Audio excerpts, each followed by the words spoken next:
ಕಾರ್ಯಕ್ರಮದಲ್ಲಿ ಇದೀಗ BY ರಾಘವೇಂದ್ರ ಅವರ ಮನೆಯನ್ನು ನಿಮಗೆ ಪರಿಚಯ ಮಾಡಿಸುವಂಥ ಸಮಯ. ಯಾವಾಗ ಈ ಮನೆಯನ್ನು ನೀವು ನಿರ್ಮಾಣ ಮಾಡಿದ್ದು? ಮೊದಲು ಇಲ್ಲೇ ಪಕ್ಕಕ್ಕೇ ಈಗ ಆಫೀಸ್ ಮಾಡ್ಕೊಂಡಿದ್ದೀವಿ ನಾವು ಅದನ್ನು.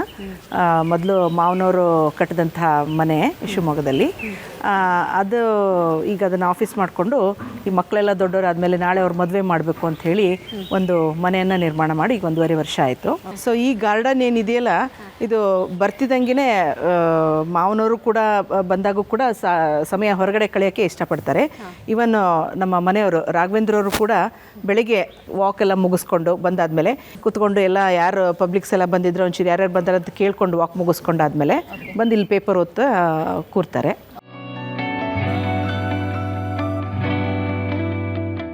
ಇವನ್ನ ಪರಿಚಯ ಮಾಡಿಸ್ಕೊಡ್ತೀರಾ? ನಿಮ್ಮ ಮನೆಯ ಸದಸ್ಯ ಎಷ್ಟು ವರ್ಷ ಆಯಿತು ಮನೆಗೆ ಬಂದು? ಇವನು ಬಂದು ಈಗಾಗಲೇ 1 ವರ್ಷ ಆಯಿತು.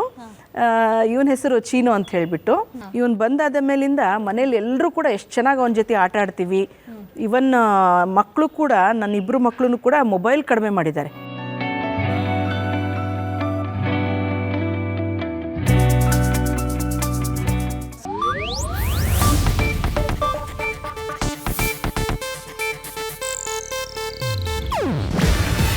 ಇದು ಏಷ್ಯಾನೆಟ್ ನ್ಯೂಸ್ ನೆಟ್ವರ್ಕ್ ಪ್ರಸ್ತುತಿ.